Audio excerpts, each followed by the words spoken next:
G'day and welcome to this Australian Open Life. We tell stories and our story is Grand Slam Tennis, coming to you live from the home of the Australian Open, live in Melbourne, live at Melbourne Park, and being based in Melbourne, produced by Wise Words Media. And today you are joining us for an audio style radio.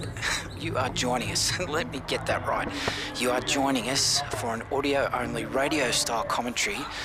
We're currently in the third set on court 14. The men's qualifying singles, the second round match between the 7th seed of qualifying, Alexander Kovacevic, the American, and he is playing the Belgian, Gauthier Onslin. And let me tell you, it is, as they used to say in the old football commentary matches, it is a ding-dong battle. Kovacevic, the American, a reasonably relaxed first set win, 6-3. A tiebreaker where the Belgian came back 7-6, 7 points to 5 in the second set. We're currently in the third set. It is roughly nearly 3:30 in the afternoon, and the Belgian leading the American 3-1, and he's currently got advantage on the American serve. Now, I wasn't planning to do this audio commentary courtside at all, so this is an experiment, and because I wanted to drop some notes and share them, that I'm really impressed with the game of Alexander Kovacevic. A very powerful hitter with a huge serve, a huge forehand, and would you believe, a single-handed backhand as that game ends in the third set, and the American serve has been broken, and he's not happy. He is not happy at all. And the funny thing is, the American is not playing badly. He's probably just simply best put that he's actually probably just being outplayed, because the Belgian is playing a blinder since I've been here anyway. Haven't been watching the whole match, but have been watching since about the Belgian was 5-2 up in the second set when I arrived, and the American managed to pull back.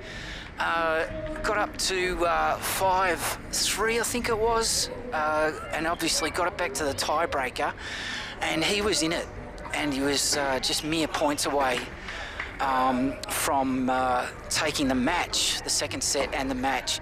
And the Belgian, you wouldn't believe it, now he lost that tiebreak 7-5, 7 points to 5, you wouldn't believe it, but he's now down 4-1, the American, the 7th seed in the Australian Open 2025 qualifying. And if he doesn't get his act together pretty soon, he's going home. He's off to Tullamarine Airport to take the next flight, leaving on a jet plane, basically.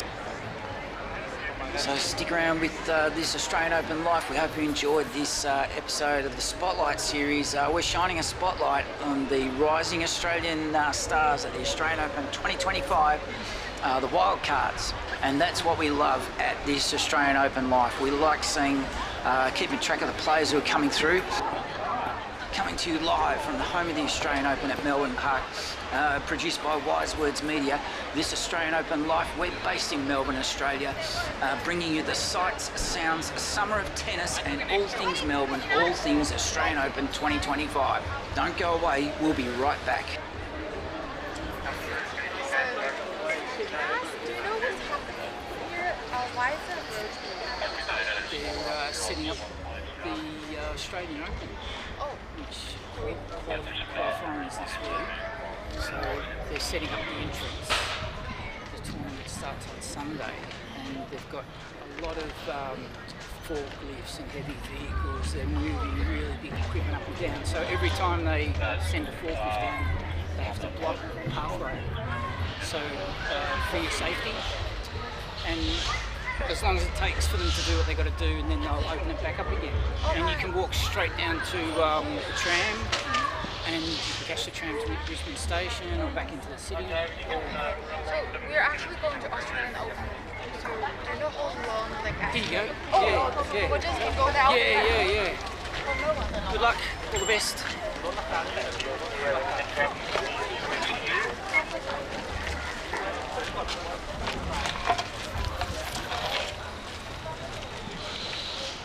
G'day, thanks for joining us at this Australian Open Live. Very pleased to have your company today. So, let me just walk you through the Belgian serve because it hasn't... Oh, that's a close call. That is just out by a fingernail. Of course, the courtside technology with all the cameras around, picking up the calls. They're all automatic calls, of course. There's no umpires except for the chair umpire. And the technology put those guys and girls out of a job a long time ago. But they found another job in court services. It takes two of them to push a trolley around with all the fresh towels. That is a gun forehand. Well done, young Alexander. That was a smacky. That was an angry return on that ball. He hit it on the up and took it from almost outside the return the sideline and powered it down the forehand side of the Belgian. He didn't even bother lifting up his racket to pretend he was going to hit it. So he's on his first serve. He's down love 30, the Belgian, and the American, yeah, and he's got it up to love 40 in next to no time at all. So as I would have said to him at the end of his broken service game, as he was taking some. He was taking a bit of a, just having a, with his towel, and he looked over my way, and I swear I almost felt like calling out to him, "You got this guy, mate. You have got this guy." So the second serve down love 40, and he's punched that down the forehand side of the American, and the American's just getting a little bit, he's just not slumped shoulders, not bad body language, but he's just like, what do I have to do to get this guy? He probably can't believe he's down. So he's, anyways, he's 15-40 up on the Belgian serve. The Belgian's got seemingly not as powerful a service action, but I haven't yet made my point about the American. What I want to say about the American is he's just given me Andy Roddick vibes, and the single-handed backhand smack into the middle of the net, in the middle of the court, the middle of the tape, and it was never going to go. It was never going to pretend to go over, but it was close enough. The American's just dropped his head back to the sky. He's gone. What am I doing wrong? No, he's not doing that. His body language is exceptionally good. He's still competing. He probably feels he's still in it. And while I was saying that, the Belgian's gone and blitzed an ace down the centre of the court.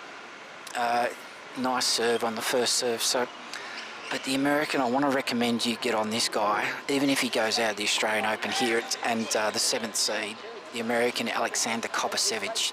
Keep your eye on him. I want you to keep your eye on him because he's given me a lot of Andy Roddick vibes, and he has the single-handed backhand. Now, who plays that these days on the tour? Not many people. So I want you to keep an eye on him. Alexander Kovacevic, and he's got a lot of Andy Roddick about him. He's got the cap on. He's got the solid blue colour t-shirt and the white shorts. He looks exceptionally well presented, and he's got that college feel about him, and he moves around the court exceptionally well. And I feel that he was up love 40, and he powered that forehand, the American, into the forehand side, the back court of the Belgian, and the Belgian's just absolutely licked it up, and he has pumped it cross court across the forlorn outreaching forehand of the American to take that game from love 40. It's now 5-1 in the third, and can you see a way back for the American? Well, we're going to leave it here because I want to cheer the American on. So that's where we'll leave you here on court 14, the men's qualifying singles match, second round between the 7th qualifying seed, Alexander Kovacevic, the American. He's currently down 5-1 in the third set against Gauthier Onslin of Belgium. The match time has been 2 hours 14. The American serving sometimes around the 203 kilometre mark, but that second serve was 164 kilometres. And we will let you know what the result is in due course, as the American's 15 all on his service game. But that's all for now. This Australian Open Life produced by Wise Words Media. We're based in Melbourne, Australia. We are experts on all things Melbourne Park, and all things Australian Open 2025. Bringing you the sights, sounds, summer of tennis. Thanks for listening. Thanks for watching whatever I'm playing over the top of this audio-only radio-style commentary. You're listening to The Bloke Who Walks. Thanks for listening, thanks for watching, and we'll chat to you soon. Bye for now.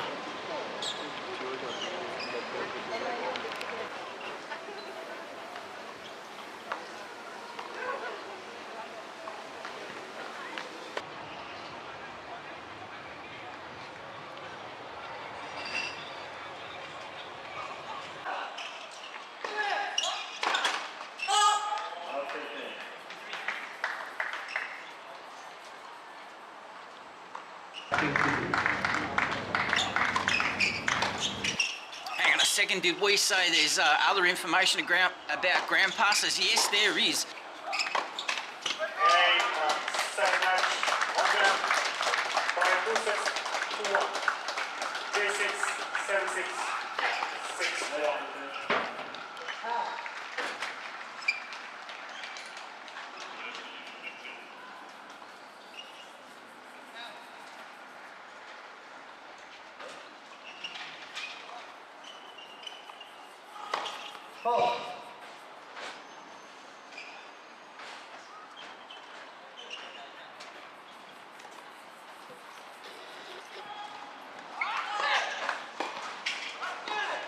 We'll be picking and choosing some of our favourite upcoming matches with some of the lesser-known players. We like focusing on the wild cards and those outside the top 100.